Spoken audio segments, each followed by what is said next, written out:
Este artigo foi publicado pela Gazeta Libertária e pela própria Gazeta Libertária. O Holodomor foi um evento trágico na Ucrânia. Durante esse período, 1932 a 1933, Stalin implementou políticas que resultaram em uma grande fome na região, levando à morte de milhões de pessoas.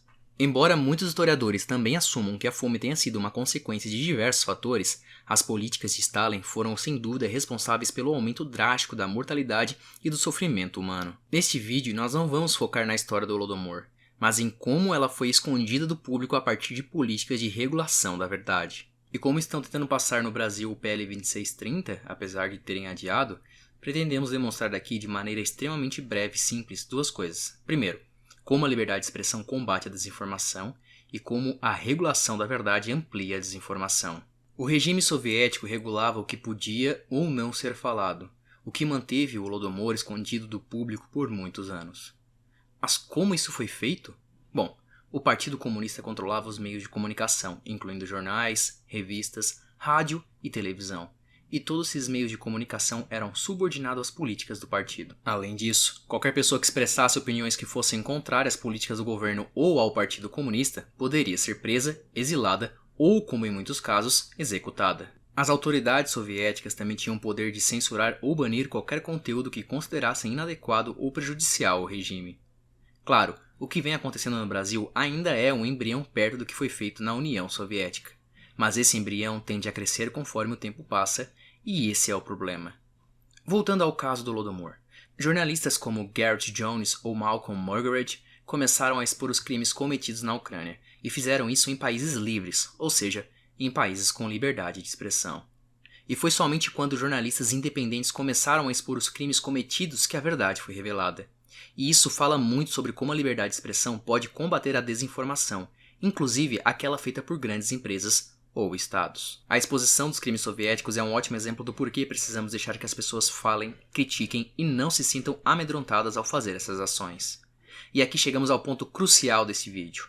O Holodomor durante muito tempo foi tratado como uma farsa criada pelos nazistas. Ainda hoje pessoas espalham essas mentiras pela internet. Um grande exemplo disso é o Ian Neves do canal História Pública, que em seu vídeo diz que o Holodomor é uma mentira, que a fonte para essa tal mentira seriam os nazistas e que por isso deveria ser desacreditado, como se não houvessem outros jornalistas, inclusive jornalistas judeus, que tivessem denunciado o Holodomor.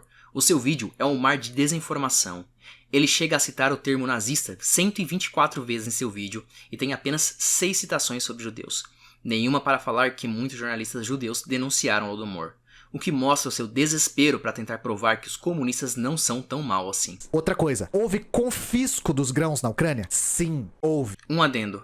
Garrett Jones morreu antes de completar 30 anos assassinado após ter denunciado o Holodomor. Muitos dizem que foi a mando do Partido Comunista. Voltando à censura, isso não está muito longe de acontecer aqui no Brasil e temos relatos históricos que comprovam isso.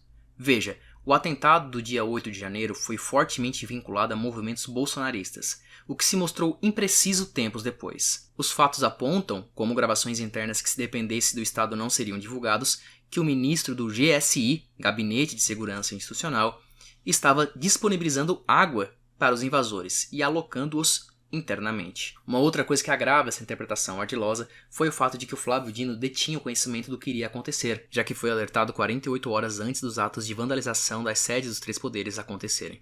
Porém, como os protagonistas foram os bolsonaristas, a conclusão vendida e comprada por muitos foi de que este ato foi praticado pela extrema-direita. O que acontece é que sem a possibilidade de disparar mensagens, não haverá como desmentir essas narrativas políticas que visam manipular a percepção das pessoas do que deve ser feito, levando elas a defenderem o indefensável. Outra coisa é que tudo que não é apurado, mas é denunciado, pode ser acusado como fake news. E o ato do dia 8 de janeiro é um exemplo disso. É importante ressaltar que a lei até pode ser para todos, mas a aplicação dela é para alguns. Uma coisa que precisa ser observada é que uma lei que determina que certas condutas são inadequadas não implica que todas as condutas tidas como inadequadas sofrerão o peso da lei. Como o caso da Daniela Lima, que compartilhou uma fake news, mas ainda assim tem seu conteúdo no ar e não sofreu nenhuma pena por compartilhar desinformação.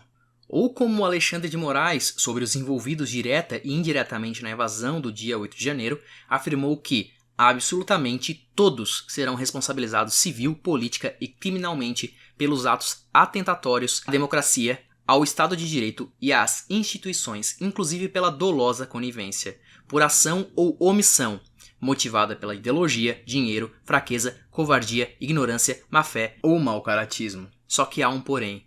Após demonstrado que participantes do atual governo tiveram responsabilidades diretas e indiretas, não se aplicou o rigor da lei. E citando nominalmente o Ministério e o nome do ministro, e Vossa Excelência. Outro exemplo é o Flávio Dino, que exigiu que a Google fornecesse argumentos favoráveis ao PL 2630 após a mesma ter feito uma publicação contrária ao PL, mas não exigiu o mesmo para as mídias tradicionais que se venderam para o Estado e fizeram campanhas a favor. Fazer pressão para afetar a esfera política ao ponto de não passar a PL 2630 levou a mesma a ser adiada. Porém, todo o acontecido nos mostra o que já é sabido.